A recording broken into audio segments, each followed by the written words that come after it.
Hello and welcome everyone to the OPL. We're here for round 2, day 1, as we kick off another bit of Oceanic League of Legends action. I'm Julian Pastry Time Card. Joining me is Christopher Papa Smithy Smith. Papa Smithy, how you feeling? Feeling great, Pastry Time. Ready for another week of Oceanic League of Legends. Yeah, it should be a fantastic weekend, of course. Lots of great games to follow. Really strong results from last weekend as well. Great to see the players finally get their first games out. And I guess with today, let's have a quick look at what we might be seeing next. Let's have a quick look at the schedule for today. So as we can see as well, we've got our first match coming up as well. Legacy versus Sudden Fear is our first bit coming up. Avant versus Legacy after that. And following that, we have Sudden Fear taking on Immunity, and finally Immunity round out the day against Avant-Garde.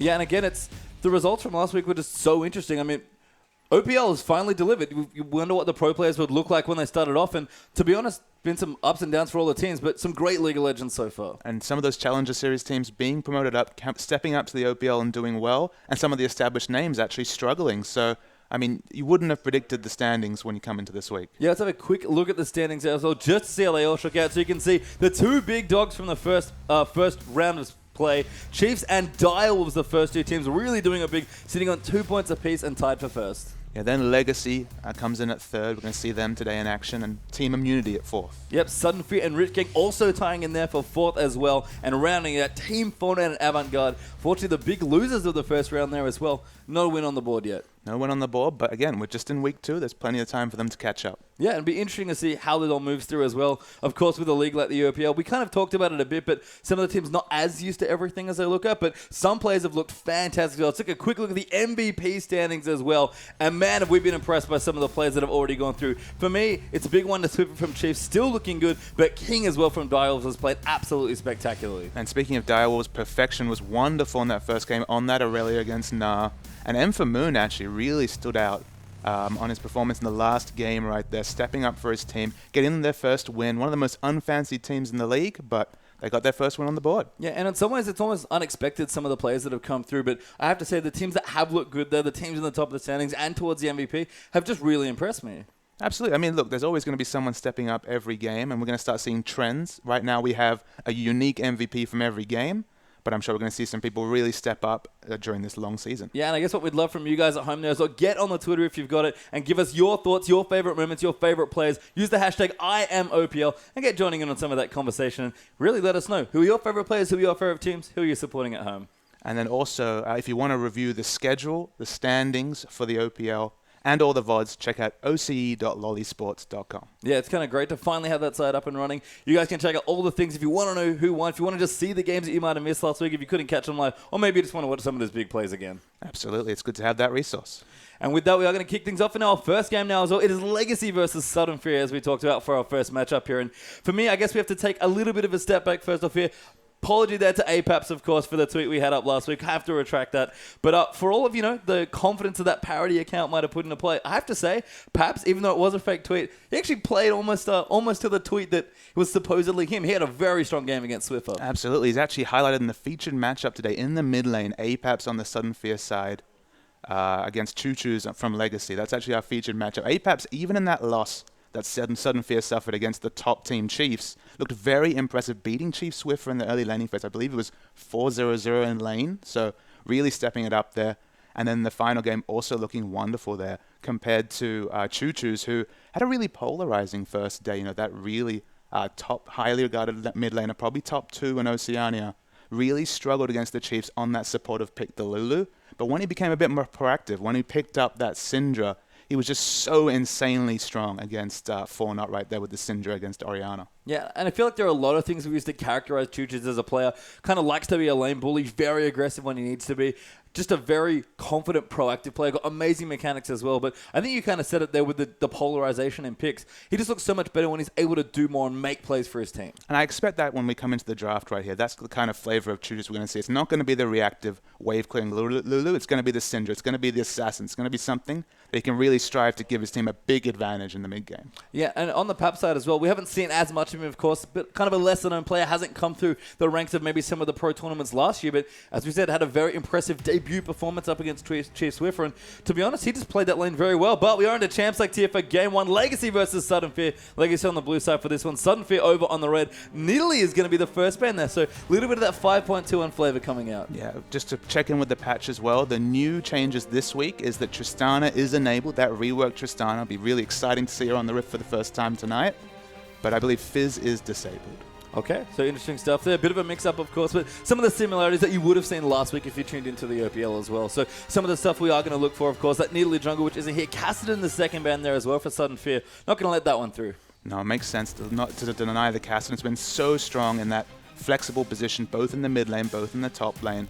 Ban it away first pick makes sense. Yeah, kind of see what Legacy want to go for their next ban here as well. Taking their time here with this one, wanting to make sure they pick the right champion off. And again, 5.21, lots of differences, lots of things going on here. And they are going to go for Lissandra, so very popular pick from the last few patches. Yeah, actually, Sudden Fear in both games picked up Lissandra. In the first game, their top lane for Christmas Trees struggled in the 1v1, but that was against Swiper, one of the most hype laners in Oceania. Makes sense. In the second game, actually, they took it to the mid lane there. Apaps did very well in that mid Lissandra. So whenever you can deny one of those flex picks, whenever you can make the enemy team pick a bit more predictably, less mystery in their picks, smart ban. Yeah, we saw a lot of drafting kind of be a little polarizing maybe last week as well from some of the OPL teams. Ari's actually a ban here as well, so very much the flavor of this patch really getting hit hard. Yeah, I was actually surprised we saw it so often, especially Chief Swiffer pulling out that trademark Ari as a last pick. I don't think we're going to see that come out very often in the OPL. No, I feel like every team's learned their lesson. Legacy, unfortunately, on the receiving end of that Ari last week, and I imagine Sudden Fear don't really want to give that to Choo-Choo's either, who I'm sure, as a very aware player, student of the game really, has certainly been making sure not to let that through again here. But Legacy, again, taking their time with their last man, going to go with Aurelia, interestingly, as their third. Aurelia's a blocker pick for some of those champions like Nah. We've actually seen Aurelia start to win those matchups, especially with the succession of nerfs that have come Nah's way. So banning away that really strong top. There's such a limited pool of champions you can confidently play against Aurelia. There's just a few up there that you can really go for. Maybe the Malphite, actually one of the Oceanic standards, could come out, but you struggle to really get a favorable matchup, and she scales so well, it makes sense to ban her away. Yeah, and we've just seen, again, lots of no real surprises here, although that might be one there as Sudden Fear ban out Thresh as their final champion. I mean, Ejim is such a great engaged support. That's really where you want him to be playing, both your team and as a fan, because he just makes so many plays. No one will forget his Alistair from Wildcard right there. So ban away probably the most potent of those champions. Still the Leona, still the Alistair we just mentioned. Plenty available, and that first pick, power pick, comes in. Yeah, it is Nah, of course, for Legacy eSports. You mentioned has been tweaked a little bit on this patch. Not nearly as strong as he was in previous incarnations, but still such an annoying lane and absolutely beast in team fights as Mega Nah. And I actually have to credit They've been pretty light-handed with the nerfs tonight. A lot of it's been about his lane harass, that Q that comes in so often, the harass in lane. Make his laning a little bit more painful, because that Mega Knight is still insanely powerful in a team fight. Yeah, really strong there as well. You have Sudden Fear already through their next picks as well, really turning up some of the standards here as well. Janna and Jarvan, the J Squared, will be going in for their team. Yeah, the J Squared, as you mentioned, a really powerful duo right there. So much engage and disengage, and you can kind of round out your comp with whichever you can push in whichever direction you want, right? You have the engage option, you have the disengage option, but they're both so flexible as well in their kits that they provide anything to a team. Yeah, even Jarvan's sort of a flex pick there as well, so lots of options here for Sudden Fear, but Legacy now really starting to pick quite quickly here. Leona is going to be the support like you thought for Ejim, but it's Kalista here again for Tallywacker. And Tallywacker a really aggressive laner, so I can understand the Kalista pick right there, but the two times we saw Kalista last week, especially that first game, of course, the Legacy vs. Chief game, Tallywacker really struggled to make an impact, because if you pick that strong frontline tank, I mean, it could be, of course, this Jarvan. If you stack the armor, you get to that 300, 400 armor stack, and you kind of isolate Kalista away, which, of course, you can do with the Cataclysm. But if you can't break through that front liner, Kalista really struggles in a team fight. So it's potentially an aggressive lane, but a risky one. Yeah, and I think how teams use Kalista tells a lot about how comfortable they are with the pick. Of course, Kalista, a very new champion to the league. I guess with maybe reworked Tristana, no one's really gotten a good grasp of her as an AD carry, but we've seen some teams use her when you can get her into the middle of fights and really stack the round up, especially with the Hurricane. Looks great, but like you said, wasn't the case for Tallywacker first adding on Kalista. Curious to see what he does here. At Sudden Fear, they're almost done with their next few picks here as well, and they're going to make some pretty interesting ones here. Going to be a one-tank lineup here against that Kalista. Rumble and Graves are the third and fourth there for Sudden Fear. Pastry time, let me paint you a story of a team fight right here. The Cataclysm comes in from Jarvan. That's the start of any Jarvan team fight, let's be real. You layer that Rumble ult on top of it. Graves can unload that collateral damage. There's so much AoE from those three picks. They've gone from balanced engage and disengage with Janna and Jarvan to Let's team fight all the time. Yeah, and we kind of talk about Janna as being one of the more reactive, one of the more passive laners as well. Maybe not the case so much with the Graves in there. No, I mean, you just give him that flat AD that he craves. If he can get into that melee range, get that buckshot in. I mean, the amount of burst damage a level 6 Graves with like 3 points in the Janna shield can do is insane in lane. I'd love to see him go maybe the Yomu's build right here, just have a bit more armor penetration to supplement that flat AD he's going to have from Janna. It can be a very aggressive lane. You don't say that about many Janna lanes, but definitely the potential there. Yeah, and you mentioned it already as well as far as teamfight goes. Never mind the Legacy picking up more and rounding out their comp here. Rex are going to still be the jungle here for Carbon. He's been a player that's held on to that. But LeBlanc, there's no real surprise there from Choo-Choo's. Yeah, plenty of pick potential from the mid. Not a lot of champions can really deal with LeBlanc in lane. You might go for that more long-range pick in the Xerath, which is available here. Would again add so much more layers of AoE magic damage coming in from the ult, so I could see that here. You have to play safe in lane, so you do open yourself up to being roamed on by Choo-Choo's, one of the most assertive and strong laners in OCE. So there's a risk there, but it fits the comp. It can farm from the back, you take that barrier, you're pretty safe. So I'd like to see the Xerath, but maybe he has a personal pick to counter that with Bonk, maybe a Galio. The Galio though. We'll have to see here. Been a while since you've seen old mate Galio, but we'll have to see what they go with. And you call it Bubba Smith, it is going to be his Xerath again. A boy can dream for a Galio. Maybe when Cassiopeia really starts being common, we'll see the Galio counterpick come out. But, I mean, this Southern Fear comp, it writes itself. You know exactly what's going to happen in team fights. So if you're Legacy, you know what's going to happen from the enemy side of this game. You know exactly how they're going to play it. So it's all about that mid-game pick, getting that control of the Dragons. If you ever fall behind to this team, you're not going to be tapping any objectives on the map. No, and maybe let's start with our feature matchup here as well. I mean, you've already talked a little bit about the matchup. Xerath fairly safe there, but if Choo-Choo's can get aggressive, what sort of damage can he get done there against Xerath? I mean, look, if you can close that distance on Xerath, you're going to kill him. That's just the reality right there. But Xerath can sit so far back, especially when he picks up maybe that needlessly large rod to go with a Morellonomicon, or probably the Athenes in this matchup for the magic resist.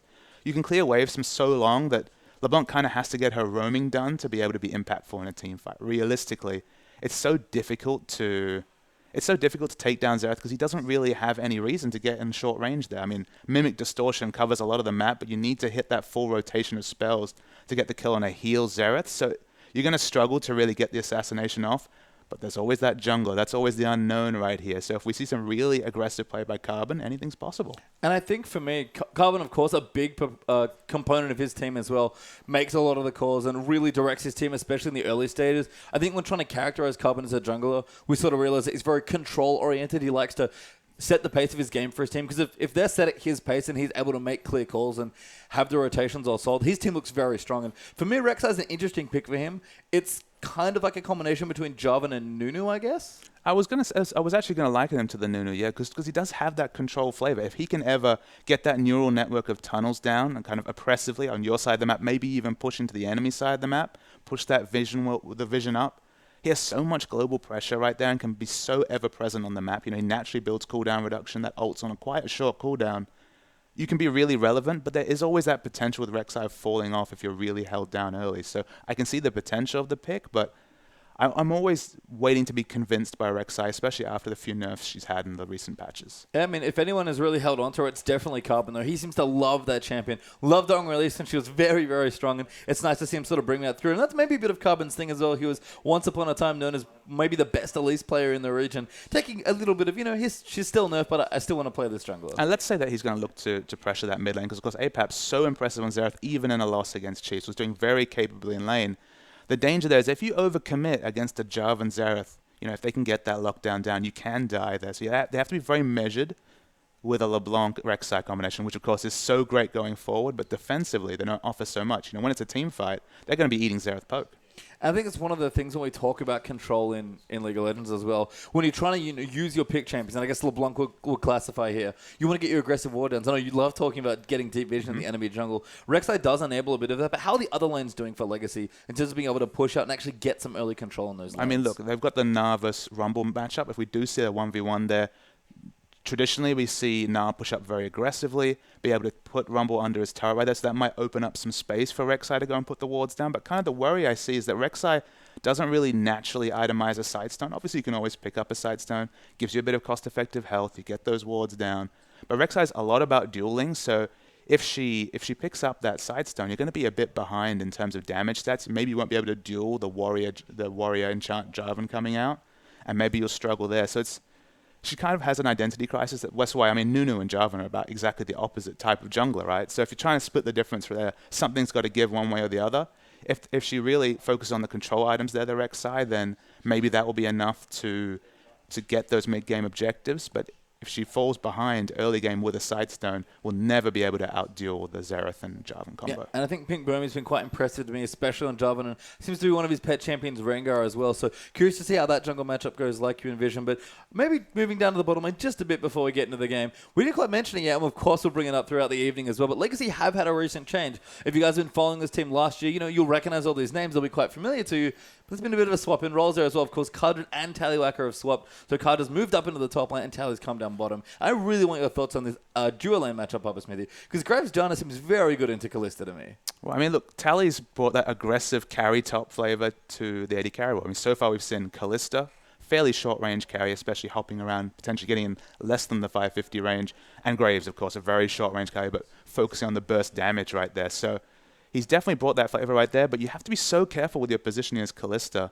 against a Graves, just because you do have that potential to eat burst if you just, you can't cancel your auto attacks. So if you commit to moving forward and then something changes very quickly, for example, the Janna Q comes through, you can eat a huge burst of damage, and of course doesn't have the best stats right there. So it's definitely an all-in lane. They've got the Leona support, so it's definitely going to be Leona going in and Kalista trying to get that burst of damage. You can see the potential with the Ren coming through and the Leona passive, but it's so risky against a lane that lanes well, and then you've got Janna in the late game for the disengage. And it's funny to me that you mentioned Brawler and his disengaged Janna here as well. Brawler, I believe, is basically exclusively played disengage as support, so Nami, Janna, those types of picks. We've seen Ejim on Janna before, but it seems like it's just something he's not as comfortable with, because you mentioned his Thresh. It was banned away here out of respect by Sudden Fear, so it's nice to see him on something a bit different here in the Leona. And it makes sense to go with, say, the Leona over maybe the Alistar, just because you have so much burst damage potential in the bot lane. You can get ahead of this Graves, and if Graves ever falls behind in lane, he'll struggle for relevancy in the mid to late game. He needs to get those kills. Not necessarily a snowball AD carry. He just kind of has a really strong peak in the laning phase and then falls away towards the late game, just when the range, especially at poking turrets, is a problem. But that's the best time for Xerath to step up and be that control mage he can be from long range. Well, we are almost into the game now. So remember, both these teams really hunting for points. We are going to get onto the Rift now. So Legacy and Sudden Fear will play their next round of OPL games here to open things up here for another fantastic week of Oceanic League of Legends. So Legacy over on the blue side, Sudden Fear over on the red. What are we going to see here at level 1, Papa Smithy? Well, we've seen a lot of defensive fanning out during the OPL so far. I'm really holding out hope for the really aggressive invades for Vision right there. We've only seen that once during the LPL so far, but it actually proved very, very effective right there. So I'm always a big fan of spotting those lane rotations, but if I was a betting man, I'd probably say just some defensive fanning. Yeah, and we do see that here as well. Everyone's sort of spreading out among the 4 main jungle entrances. So just going to be some trinket wards here. We've got 10 yellow trinkets, of course, in all those inventories. So looks like Ejim's going to put some wards back. Brawler and Ejim actually having a bit of a visit there in the jungle. Carbon and Pink Permy will do the same, and just some early wards down to make sure we know where the junglers are starting. Always good to get that early vision, especially in this particular jungle. Yeah, and you'd always want to get the early vision on the more aggressive pathing junglers. So, for example, you'd expect Jarvan to be looking to influence his lanes a little bit earlier. So if you can make his route predictable, if you know, okay, starting red, predictably he's going to go down to blue, I mean, there's always the potential for that level 2 gank. But if that's your mindset, then definitely get that aggressive wards down and try and spot that Jarvan to just get some more predictable movement. Yeah, we can see Papcher as well, just kind of cruising by a Legacy blue ward there as well. Nice lane ward there from Chuchus, just to spot out any potential early movement that would aggressively go through the lane. But he'll return now with his LeBlanc to the mid lane, and we'll kick things off. It looks like the jungle's going to start on the Gromp in the blue there for Sudden Fear, and it's going to be the same on the other side there for Legacy. Actually, it looks like there is potential for both of the bot lane combos to pick up an early camp. I mean, Legacy have now committed to it, but Graves Janna predictably going to come straight into lane. We'll see how many minions they lose in the break. Yeah, never mind. Pink Boomy tricked me. He's actually up towards the top side of the map. They're going Krugs into red. So going to free up that space for his dual lane, like you mentioned. Of course, Carbon going to be pretty comfortable here doing his own buff, and Pink Boomy could potentially go for a level 2 with that early red. And one of the things I'm starting to learn about Kalista in a 2v2 lane is that because she can skill rend at level 1, she actually is able to aggressively push pretty hard, even against a Graves Janna combo. Right now, she is getting pushed in. Graves wants to play this lane from the front, but she does have that counter push, at least in the early levels. Yeah, Kalista's 1-2 does give me a bit of that old school Twitch expunge. Sure. that we are used to see back in the day. I mean, it doesn't happen anymore, but certainly we've seen from Tally especially a bit more aggression, like you mentioned. I mean, you just want to control the wave and keep it away from your turret. That's the standard in the bot lane right there. So if you're getting aggressively pushed in, the enemy jungler has more options. So unless you can really communicate that early gank, unless that's already in your playstyle, can really struggle. Yeah, so some good last hitting here by Tally and Egypt down towards the bottom. Just want to make sure they're collecting all that CS, and Tally actually up to a very small lead there in the bottom lane. So things going well, even in the mid there, as although Paps got chunked down very low by Choo-Choo's. Oh, actually, my Duck does use the heal there, Ignite ticking, but Paps will live, but that's not a good start to your Xerath LeBlanc lane. And that's not what we would have expected after we saw him do so well in that Azir matchup against Chiefs. He was actually doing very comfortable in that lane, but to lose your heal so early, be forced back and give LeBlanc lane control, she's able to hold the wave where she wants. That's a big early advantage for Choo-Choo's. Yeah, and we talk about this being our featured matchup, Choo-Choo's. I think playing it is best when he's able to be aggressive and make big plays and, you know, go deep. But Carbon down the bottom, actually looking for a gank here down the bottom potentially. So we'll see what he does get done here. And from an Brawler, have to be careful.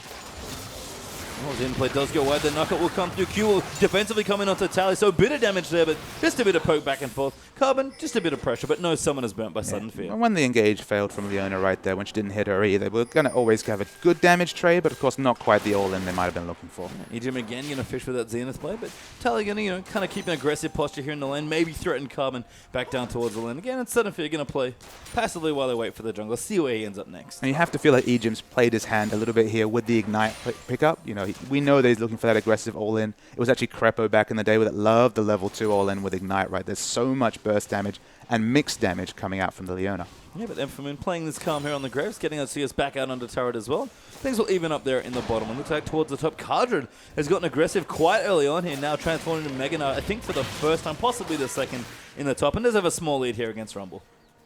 And we're watching here though, Bomy's coming in. Yeah, Bomy's going in. Good bounce there for Cardred, just dodging the flag and drag knock up.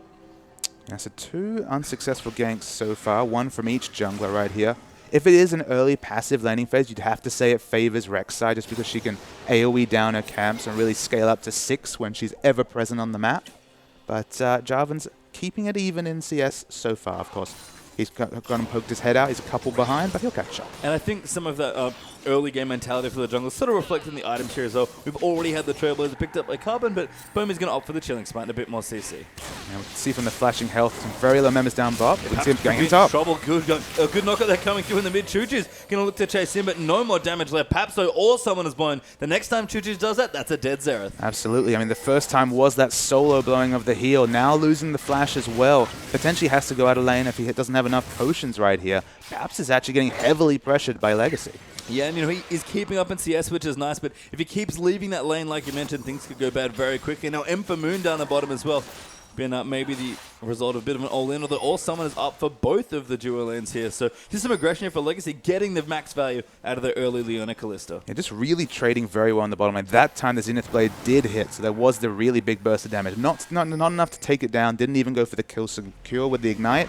But all of Sudden Fear's laners, at least in the mid and bottom lane, are having to play on the back foot. And you could see there as well, Pink Bomey going to clear out a tunnel there that Carbon put down. But Carbon getting very aggressive, putting down a ward to maybe spot the red buff coming back up. Either just looking for information or maybe looking to pressure for some counter jungling. Yeah, he's trying to equalize pressure right here with the warding because, of course, he's gone for the early Rangers Trailblazer. His first instinct is going to be to farm these camps. But if he can at least relieve some pressure with those wards, that'll be super helpful for his team. Yeah, we can see Choo-Choo's, oh, never mind, Emphamoon getting tagged in the bottom, and Tallywhacker going to go in there. The exhaust is going over. Emphamoon uses his splash. Brawler going to get low there as well, and just take a couple spears to the back, and again, great pressure by Legacy. Yeah, and this laning advantage is going to be reflected in the CS in the bottom lane before too long. It's already 10 CS against the Graves right here, having to shop, going to have the wave pushed in, going to be significantly behind in CS. Tallywhacker's aggression is really paying off in bot. Yeah, and you can, as you mentioned, that CS lead already ticking up now at 10 and going to count as that wave will crash on the bottom lane. Choo-Choo's again, nice dodge out of the stun. They're using the Mimic Distortion. Perhaps still feeling the pressure here without summoners, even though he does have a chalice. Things could go wrong very quickly. A complete summoners up for the LeBlanc right here. And Bomy's, unfortunately, those unsuccessful ganks are causing a lot of trouble. But in top, we're seeing a huge burst of damage. Yeah, Christmas trees and Cardred going at it. Cardred uses his ulti, popped him into the wall. Christmas trees will get away there, but very low, and all the Legacy laners don't need Carbon this time. They're just applying pressure on their own. Yeah, this is just a completely different game to what we expected in week 1. There's been so much strength of all the laners coming out. Now Bomi has to flash defensively as well. Yeah, knockup comes through. Ejin going to follow through with a Zenith play. Paps around the Psychic Orb, but that damage is absolutely massive. And Carbon gets first blood. But the roam timing from Ejin was so wonderful right there. Freshly shopped, first completed purchase was the boots and mobility. You can see exactly what his mentality was. Successful gank comes off. Going to go in for the Dragon there as well. And Legacy, with both the top laners being pretty heavily pressured despite the teleports, no one else can come in here. A strong Volby-4 in for Legacy. And that's going to be a very swift Dragon just over the 8-minute mark. And look, it's so aggressive to go without the Sightstone first purchase as a support in competitive play, especially starting off with that. The mobility boots betrayed the hand, but now in the bottom lane, actually, Moon's in a lot of trouble. Yeah, actually getting chased down by quite a few people, it seems like. The Cardinal will back off Moon, though, as you mentioned, in trouble, and Choo-Choo's with their own picks up a kill. It should have been predictable for Sudden Fear right there that the Dragon was being taken. They had no wards in that situation, so for them to be able to come in so aggressively and pick up another bonus kill right here, this game is quickly snowballing out of control for Legacy. Yeah, and Choo-Choo's really kind of started things off being that aggressive, proactive player that we know he can be, and everything's just going well for all of the lanes here. I mean, as we said, Carbon doesn't really need to do anything, but he's doing what he needs on Rek'Sai. He hasn't gone for the Sightstone, but his pressure and vision control has been very strong in the first 10 minutes. And the scary thing there is that if the lanes are winning straight up, allowing Rek'Sai to farm, she scales so well with items, can get that cost-effective first damage item, whether it's the Warrior Enchant or maybe even go for a really expensive kind of bonus choice like the Trinity Force. And you supplement it with the tankiness. Doesn't have to be a strong team fighter because his team's doing so well. Sudden Fear's comp's all about grouping. They really need to start getting grouping, but they have to have the items to support that grouping first. Yeah, and Legacy have got themselves 1,000 gold lead already. Carbon just going to brush by a pink ward, but thinks it's a little too dangerous with that. Choo-Choo's really in the mid lane to try and take the order out, so we'll note it for later, possibly Kira. I'll take the Scuttle Crab here instead. Choo-Choo's actually a little bit behind on CS after that. I'm catching up now as Paps has a small lead by about 10. Ejim roaming still as well on the Leona, looking for a few more kills, and Moon has been feeling a little bit scared on this Graves. But CS-wise, he's not fallen behind too much, and that's kind of something I can say to complement all the Sudden Fear lanes right here, is that we've seen the flashes being blown. We've seen the trades going in the advantage of Legacy. But I mean, look at the CS in mid lane, for example. 11 CS advantage for Paps in the mid lane, and only about 7 in the top lane, even though it's a favored matchup for Nah. Credit to Sudden Fear. Their mechanics are definitely on point today. Yeah, but Choo-Choo's and Carbon coming in towards the top. Christmas trees, not a whole lot of health bar there. Does have his flash and his ulti, but this is going to be a pretty epic dive. Carbon just waiting at Christmas trees. Going to go in toward, does find it, but that's a little too late, and Choo-Choo's gets another kill. Not sure what to say about the face check right there. He wasn't really under any imminent pressure, so there was no real need to follow that Garen paradox and check out what was in the brush. It was 2 people, and he paid his life for it. Yeah, he did indeed there. And 2 kills for Choo-Choo's in this mid lane does give Paps a little bit of time to farm. He's actually getting quite a decent lead. Really wave clearing down with that blue buff. But Choo-Choo's will catch up pretty quickly and more problematic for Paps. He does have his summoners back, but Choo-Choo's can get very aggressive now. But the thing that's really significant about Xerath in this matchup and why Xerath is so strong in the meta right now is he has such oppressive range that even though he uses his Q and he won't take down the minion wave, the cooldown's so low that, and the range is so high that he can sit back safely and push it again almost instantly after that. So you have so much ranged wave clear. Even against Assassin, you can't hold the lane against a Xerath because he'll just push it out from range. You know, we've seen that constantly with Choo-Choo's has been roaming, but he's certainly been getting good things going for his teams back down the bottom as well. Tally and Ejim back on top in terms of CS. Graves going for quite a lot of flat AD early on. Yeah, I imagine he's still going to be working up towards, I guess, an Infinity Edge with that build right here. I mean, he doesn't have the parts for Yoma's Ghostblade at all right now, and in the mid lane, Carbon's just trying to buy a bit of time right here. The big shops come through. The Athenes is finished for LeBlanc. But at this point, Paps needs someone to relieve that pressure in the mid lane. Yeah, top tower's going down there. So Cardron really getting aggressive with the now. Already has a Hex Trinket and a Ruby Crystal done, plus his boots once a Christmas trees, who's falling a little bit behind on CS, about 15 behind right now. He's going to keep getting bullied in by this time. That's one of the issues. Nah, very good at bullying in Mini Nah and great at fighting in the Mega Nah as well. And the big issue here is that despite the fact they have very good 2v2 skirmishing when Jarvan shows up at a lane, Bomi just hasn't been able to get the map pressure off right here. 0-1-0, just farming his jungle comfortably right here. And his laners are paying the price for it. Legacy have been able to aggressively push in all 3 lanes, even taking down an 11-minute turret in top.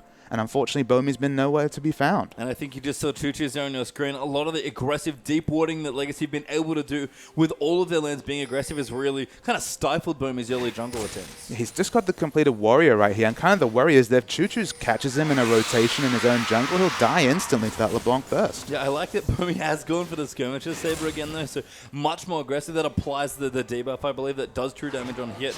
So kind of the old school jungle Warwick item, if you will, when that was first sort of came out in the jungle was previewed. Actually, both of them have swapped in for it. So we've actually swapped around the early jungle items here. Oh, Choo-Choo's still getting onto Paps in the middle. Good snare will lay him down. Carbon actually moving in as well. Does pop in with the Praise Seeker. Goes forward there. Q might be enough there. Ignite ticking away as well. And Paps does go down for the third for Choo-Choo. Dies to the last tick right there. And of course, with Dragon up in a minute, they're going to get the exclusive vision. But the fight continues in bot. Yeah, Infermoon in trouble. Legion pops the ulti, but Pink Bomi's here already. The ulti actually kind of leaves Legion in a bad spot. He's trapped in the catacombs. But Kalista ulti will move him out. Cardred's ported down in the bottom as well. And he's about to transform. Tally gets the first kill. Infermoon could be in trouble. Cardred just whacks Brawler into the wall, then wallops him into the ground. Infermoon though does take out Ejim, and he's going to fall instead to Rek'Sai, and that's a good trade there. 3-1 overall Legacy. Yeah, massive win for Legacy right here. The Dragon's not up yet, but they're going to get the aggressive push in bot. They have the first rotation to the Dragons. They'll get all the wards down they need. Big rotational wins for Legacy, and a huge gold lead already at 13 minutes. I mean, it's a bit early to take the next Dragon here, given that it is 30 seconds away, and Sudden Fear will be back to the lanes, but maybe just after all that aggression, psychologically, Sudden Fear just won't want to contest. Well, the thing is that even if you pick up kills 30 seconds, 40 seconds away, but we'll go to a replay first right here. And so, of course, they have so much damage coming out from Infermoon. The disengage is important here, but the teleport is the really big story right here. Cardred, so close to Mega Knight. That's the big thing right here, is that he's managed his rage so well that he's able to just completely zone this fight right here. Even though Sudden Fear had group members, they all had to disperse. They did not want to eat that grouped Gnar ultimate, and the result was a team win for Legacy. And Cardred going in now into the mid lane, so just trying to be annoying there on the Gnar. Hurricane has been done by Tally, went for a quick double dagger after his Vampiric Scepter, so kind of the standard Kalista build we see when you do want to go for a quick Hurricane, and Legacy are already on top of this next Dragon. It's going to make it two very quick ones. Yeah, there are no wards whatsoever in the area. They actually had the scouting W coming out from Kalista for even more vision right here. Janna's around to poke ahead, maybe get a rough timer, but nothing more Sudden Fear can hope for. Yeah, so strong objective control here for Legacy, getting themselves a very nice lead early on in this game. It's 3,000 gold and counting now, 6-1 in kills, and of course the only turret in the game down in the top lane, felled by Cardred. So Papa, while we have a bit of a break, I did want to ask you, what do you think of these jungle items? Because we're starting to see players actually transition, because you get the exchange, for free now. Yeah, the Skirmishes Saber is a really interesting pickup. We've seen, Bomi must really value that item because he started with the Chilling Smite and then transitioned into the completed Warrior here with the Skirmishes Saber. There's a lot of potential damage, and of course damage negation as the target you mark does do 20% less damage. So maybe it's just the flavor of getting on top of that enemy AD carry, doing extra damage to him, just trying to reduce his damage. So it makes you more implied tanky in a 1v1 trade, which, look, if Jarvan can get a lot of armor, he already does good base values right there, and negating some of the AD carry's damage can only help. Good stuff to see as Cardred popping back into the top. Legacy will take another turret down towards the bottom. Infermoon and Brawl are going to move in. They have to farm pretty carefully here because that Hurricane just fast pushes those waves, and any sort of extended exchange especially, Ejim and Tally have to have an advantage in that lane now. We did see the teleports come into bottom though, Base time. Yeah, could have some problems there. Choo-Choo's pushing him out. Infermoon though does get the kill on the Tallywhacker. Just off screen there. And you can see Christmas trees has come down there as well. Ejim could be in trouble, looking to get slowed down by the Rumble Q. And importantly there, that's the order you want to kill a Kalista base laning. You want to get Kalista first. Absolutely. Deny CS from how you can control the wave so well right here. They're picking up the kills here, Sudden Fear, but I like this movement across the map right here. They need the rotations. Looks like Brawler actually going to move in now as well. Ult does come through there. Choo-Choo's actually going to get the kill. Janna a little too far forward, unfortunately. Christmas trees will rotate in as well. Ejim going to posture aggressively, but a bit of an awkward roam there for Sudden Fear. Yeah, they went for the aggressive roam right there to pay off the kill, and that's kind of the issue, is that both the kills that Legacy have picked up, they've managed to transition to big objective. Those two dragons already being down, but Sudden Fear, they're overextending a bit to pay off the kills they're picking up, and unfortunately they're just giving away kills in response. Yeah, so they have picked up a few more kills, but still quite behind in gold here. 5,000 gold up now for Legacy and the two turrets. They've really had the lion's share of the objective control. I love this from Carbon as well. Going very aggressive, not just the Skirmishes Saber for the jungle item, but moving into a quick Trinity Force now as well. Yeah, both of the solo laners also actually going for some cost-effective early stats right here. The Sunfire Cape coming out from Cardred right here. Usually I'd say that item on on Na is a problem because, of course, it delays your randomings, which is such a big part of the item build of a Na. But to get the early Snowball Sunfire Cape for a bit more damage, the Rek'Sai Trinity Force to double down on damage, they're trying to end this game early. Yeah, it looks like it. Here with the way they're playing, it's not super surprising. I have a trivia question for you though, Papa Smithy. Does it help with rage generation?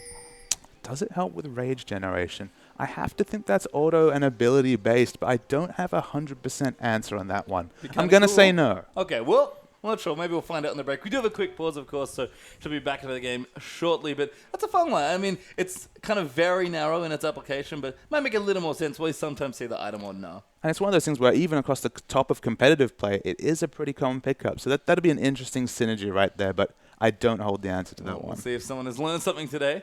Maybe I taught you something for once. That'd be very rare here. But as you said, very strong performance early on for Legacy. This is really the sort of play we expected from them, even in their first game against Chiefs last week, where they just looked a little more passive than we're used to. And they're paying to the strengths of their comp, and they understand what Sudden Fear want to do. Sudden Fear want to group and fight at Dragon. Remember, they have the Rumble Jarvan combo. They even have the Disengage of Jarvan as well. They have pretty much the picture-perfect team fighting composition, I'd have to say.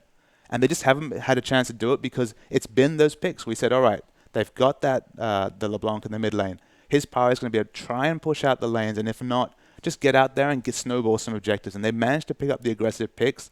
The vision needed to pick up dragons, and now 2 dragons. The 2-dragon snowball here is massive, especially against a Rumble comp. To have that in your pocket as a pick comp means that you're the one that are first to get the pink wards down. You're the one to first move forward the vision.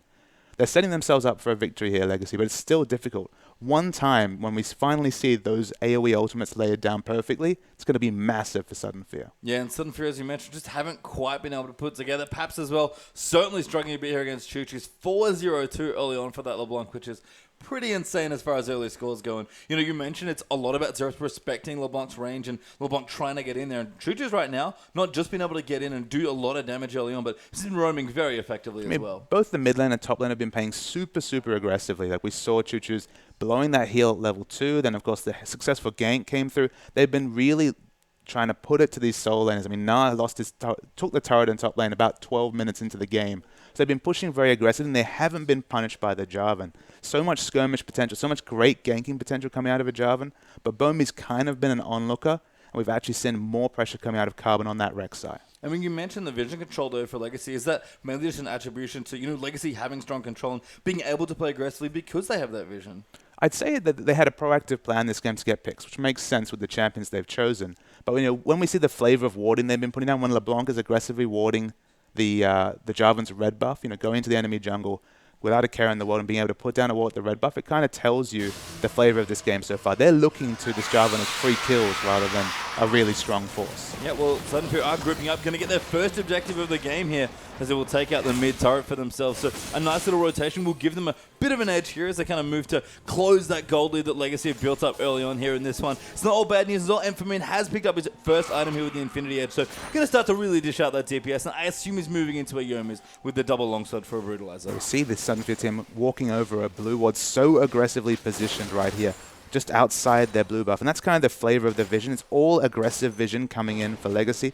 They're playing this game from the front. They're waiting for Sudden Fear to engage something because they're going to have predictable movement all across the map. Yeah, all the lane aggression, though, that Legacy have been able to put out, really not helping the grouping plan for Sudden Fear. You mentioned that picks are going to play a big part here, and the warding's certainly done that for Legacy, but the fact that they've been able to get ahead in all of their lanes mean that Sudden Fear, with so much pressure in all 3 areas of the map, it's just so hard for them to actually get together as 5. Yeah, and that's the kind of the early path for a pick team, is to take out all the outer turrets and push up your vision into the enemy jungle, and that's completed to a T for Legacy. Yeah, really strong start here as well. So looking good here early on in this game as we elapse just towards the 19-minute mark. Dragon back in a minute 40 there as well, and the first Baron going to be up in a minute 15. So lots of fresh objectives about to respawn on this map as well. And Legacy, honestly, this was always a sign for me when a team felt very confident in the game, where they just never bothered to group and just stayed in their lanes pushing. Yeah, well, I mean, they've been doing so well in the laning phase. Why not double down and extend the laning phase even more aggressively to the second turret, because they're not getting punished by any rotation from either the jungler from Sudden Fear or any teleport plays. There was the one in bottom lane that was successful, but no objectives picked up from that. And you can tell from the item builds right here, to go for a Snowball Trinity Force here tells you how far ahead they think they're. They're not even worried about a Aegis against a double AP Rumble comp. I'm just going to get aggressive and sort of jump on Christmas trees there, give him a bit of the old wallop. and move on there. No ulti they use, but Carter wants to save it for the next Dragon fight. We'll have to build up some rage in the next 50 seconds. We've already seen got fairly strong rage management there on that champion, so we'll see what that happens. I believe Choo-Choo's has some gold to spend, is going to recall now to make sure it's in time, but you saw that creep wave in the mid melt earlier to mimic distortion. Choo-Choo's now with a death cap done as well. That's a very strong timing for those two items. Yeah, and the moment that Choo-Choo shows up, but realistically, even earlier, the pink wards really need to start coming onto the map for Sudden Fear. Against a pick comp, having exclusive vision is so important because it tells you the parts of the map you can freely go to and clear camps. They know that they can get, for example, to their raptors if they have a pink ward around that area, but they don't have a pink ward on the map at all right now, and that is a big problem against a hugely fed LeBlanc. I mean, unfortunately getting a bit strangled for vision here, just in general by Legacy. They've started moving their pink wards up kind of further and further in towards the enemy jungle here, and Legacy going to group up. EG moving, sweeping here, hoping that someone walks past so he can get a free kill. Yeah, there's so much pick power coming out of Leona and LeBlanc all by herself, let's be real. So there's a lot of aggressive wards coming down. First pink lets them get to their blue, but it looks like another dragon's going to come down for our Legacy. Yeah, Taylor, if you're going to use the Sentinel just for a bit of extra vision, Ejim actually goes in early there. Wants to go in on top of Paps. A good job, but Choo-Choo just jumps in there and blows up Emphamoon. Just a huge amount of burst, but the fight continues. Yeah, Christmas Tree's going to get jumped on next. Carbon gets the next kill, but Choo-Choo's doing so much damage on this LeBlanc. A good knock up there by the Rek'Sai. Tally's going to get the next kill. Ejim finds Paps with the Zenith Blade as well. The snare lands, the stun goes in as well, and that's going to make it 4 straight for Legacy. Extra time. We never mentioned the synergy is in the mid lane. We see the final kill, the ace at 20 minutes, but what synergy between the Kalista ultimate and, of course, Leona. Sometimes she can't close the gap, but if you can always get in melee range or into solar, to E range right there and have the Solar Ferrets just continued lockdown afterwards, man, there's so much damage coming out of Legacy right here in the mid game. The mid turret's going to pay the price. Yeah, T2 turret gets melted there, and you mentioned Kalista Leona. It's almost just nice as well. Leona, we always mention as a very all-insider champion, very good at going in. Kalista gives you the very rare option of going out again. Absolutely. I mean, you can even survive after those engagements, as you point out. And it's like a Kalista Annie-lane, but almost more aggressive because the Leona, of course, has to be in melee range to get a lot of her CC off. But easy to do when you have Kalista to help you in there. Yeah, you can imagine if Ejim does get ulted out of a fight, he's probably springing himself back in the thick of things as well. Trinity Force now done for Carbon as well, so he is absolutely massive on this Rek'Sai. 4-0-5 actually, been a recipient of quite a lot of gold here on the Legacy side. He's done very well with it. And again, it's such aggressive itemization across the board from Legacy right here, and Sudden Fear, they just never managed to layer their ultimates perfectly, and that's kind of the downside of AoE team comps. It's why we don't see so many of them these days, is that look, if they miss one of their timings right here, if, for example, Rumble's Equalizer isn't up, they just don't have the burst damage to take down this Legacy comp. And at this point, with all this snowball, that part of the game might have already passed. And Legacy, the veteran players that they are, doing a very classic wave countering AoE. So we remember, of course, back to the days when a Moo Jungle kind of ruled the roost there. But you know, one of the classic counters was, you know what, never let them group, just keep split pushing. And Legacy are really kind of performing their hearing. Carter just blows up Christmas trees in the top. Choo-Choo's are, of course, helping. It's one of those issues where Sudden Fear's comp does so many things well. It's got great wave clear, it's got great team fighting. But as you say, Legacy have pointed out here, if they never group, there's so much 1v1 potential. From example, especially Choo-Choo's right here, the recipient of most of the gold in his team. But there's just so many side waves pushing, and Sudden Fear just trying to be reactive across the map while Legacy take every advantage. Yeah, Tally goes aggressive though. Brawler could be caught out. Ejim will miss the ulti. Good ult though from Brawler to disengage, and Tally will just take the pink ward instead of John's life. So Sudden Fear going to stay alive for a little while longer, but really pressed up against their base now. Even Rek'Sai is split pushing. Carbon actually already took out the tier 2 in bottom lane. He has a Trinity Force himself, so I mean the amount of damage coming out of Rek'Sai right here, pre-nerf levels and then some, with all this burst potential coming out of any skirmish. So if you can't skirmish the enemy jungler, let alone the mid or top, you're in a bit of trouble. And you saw earlier Tallywhacker just chunking the mid turret to about half health there. Didn't even bother dodging the Janna Q. Just was like, you know what, my support will keep me safe. Not too worried here. Probably actually happy if they did engage. So Legacy really complete control of the map here at this point, and Sudden Fear are struggling just to get out of their own base now. Yeah, I mean, if you compare the two junglers here, the biggest discrepancy is not necessarily even the gold, but the 3-level advantage from Rek'Sai right here. Able to farm her camps happily, actually 50 CS up right now. Was actually down for a bit in the early game right there, but has been split pushing with that Trinity Force.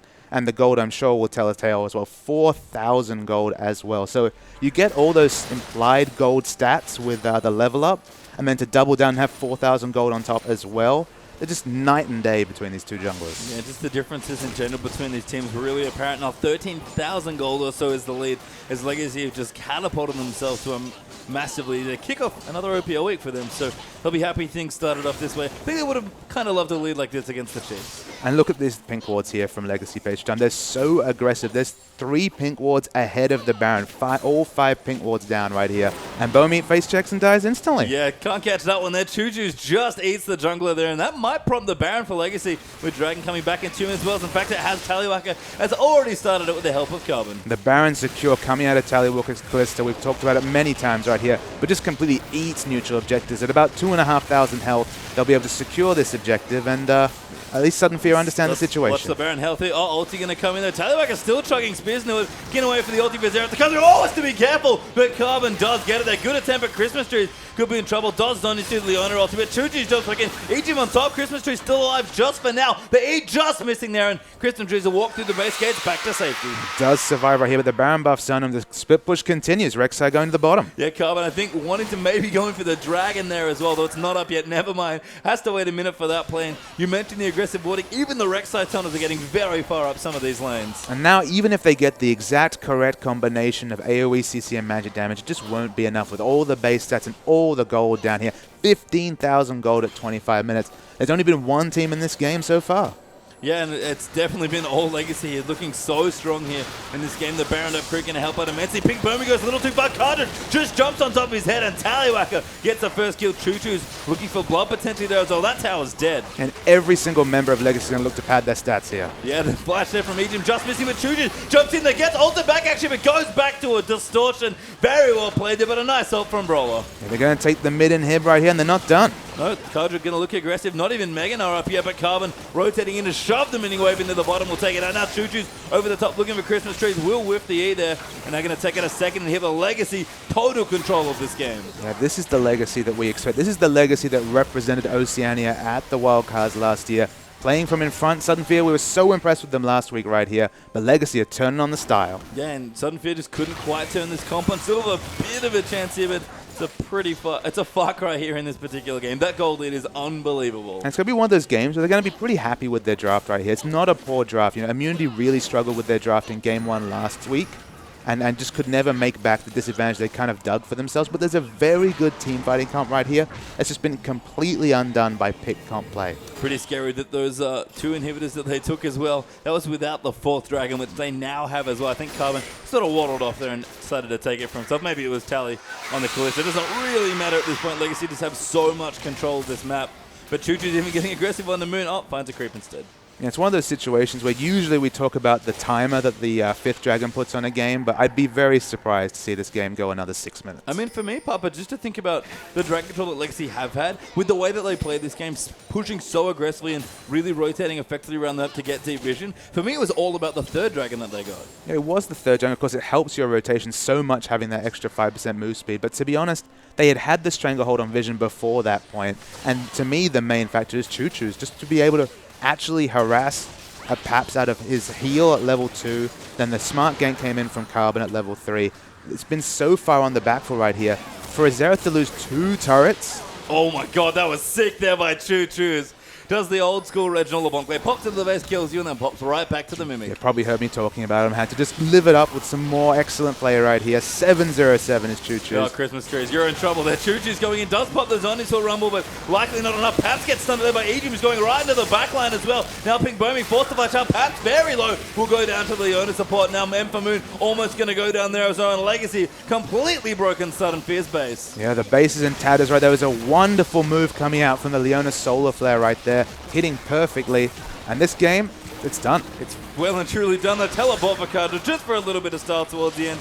Legacy might try and pad some of those stats, but that Nexus should fall in due time there. And Legacy going to claim a very dominating win here in their first match of round 2 of the OPL. Perfect pick comp play coming out there. It's a bit of a mouthful, but just wonderful play on executing a difficult comp against just an amazing team fight comp that was put together by Sudden Fear. It could have been such a different game if that neutral snowball never happened, but in the reality was, without having any jungle pressure, all the lanes were winning, and that's when you know the game's going to go well for you. Yeah, and we mentioned at the start of the matchup, the feature matchup there in mid, Choo-Choo's played pretty well in that game. Yeah, 8-0-8 was his final. So we'll cue a replay, though, to see some of the great player there. So this is Very early into the game right here. It's the third dragon, of course. After this point, a pick comp with 3 dragons, you can be pretty confident they're going to be able to win that game, especially early, because they have so much rotational power. But we'll roll the tape right here. With the dragon already very, very low. And it's the person to watch right here, though, is Choo-Choo's basic. It's the instant kill onto Graves right there. So much burst damage coming in right there. And then just the consistent CC coming out from Choo-Choo's, fighting the front line right here. Able to just disregard the damage coming out from Xerath. Then a lovely Kalista ultimate, of course, launches Egypt into the front. Choo-Choo's picks up another one. Most of the kill credit going down to Taliweka right there. That's just the reality of the AD. But Choo-Choo's on point with his CC, on point with their pick comp play with Legacy, and an easy win. Yeah, really strong stuff, though. You know what? Let's see if Choo-Choo's can do it again. Massive game there in the mid, but can he do it against Kensti? It is Legacy versus Avant up next.